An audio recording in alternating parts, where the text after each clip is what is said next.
Hello friends, ಇಲ್ಲಿ ಕಾಣಿಸ್ತಾ ಇರುವಂತಹ ದೇವದಾರು ಮಾಲೆ ಮತ್ತೆ ಕೈಕಂಕಣ ಏನಿದೆ ಇದನ್ನ ದೇವಭೂತಾಳಿ ಮರದಿಂದ ಮಾಡಲಾಗುತ್ತೆ.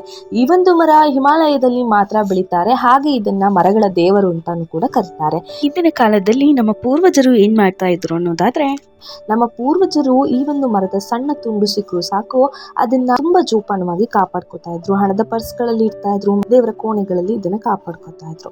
ಸೊ ಏನು ಇದ್ರದ್ದು ವಿಶೇಷ, ಇಷ್ಟೊಂದು ಜೋಪಾನವಾಗಿ ಕಾಪಾಡ್ಕೊತಾ ಇದ್ರು ಅನ್ನೋದಾದ್ರೆ, ಇದರಿಂದ ಬಹಳಷ್ಟು ಅನುಕೂಲತೆಗಳು ನಿಮ್ಗೆ ಸಿಗುತ್ತೆ. ಏನಪ್ಪಾ ಅಂದ್ರೆ, ನಿಮ್ಮ ಹತ್ರ ಏನಾದ್ರು ಹಣದ ಸಮಸ್ಯೆ ಇದೆ ಅಂದ್ರೆ ಅದರಿಂದ ನೀವು ಹೊರ ಬರ್ತೀರಾ. ಹಾಗೇನೆ ಇದನ್ನ ಆಯುರ್ವೇದದಲ್ಲಿ ಬಹಳಷ್ಟು ಜನ ಬಳಕೆ ಮಾಡ್ತಾ ಇದ್ರು, ಮತ್ತೆ ತುಂಬಾ ಜನ ಮಾಂತ್ರಿಕರು ಕೂಡ ಇದನ್ನ ಯೂಸ್ ಮಾಡ್ತಾ ಇದ್ರು.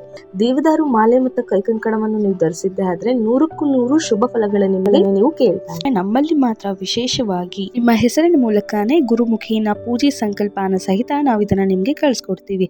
ಸೊ ನಿಮ್ಗೇನಾದ್ರೂ ಇದು ಬೇಕು ಅನ್ನೋದಾದ್ರೆ ಇಲ್ಲಿ ಕೊಟ್ಟಿರುವಂತಹ ನಂಬರ್ಗೆ ವಾಟ್ಸ್ಆಪ್ ಮೆಸೇಜ್ ಮಾತ್ರ ಮಾಡಿ.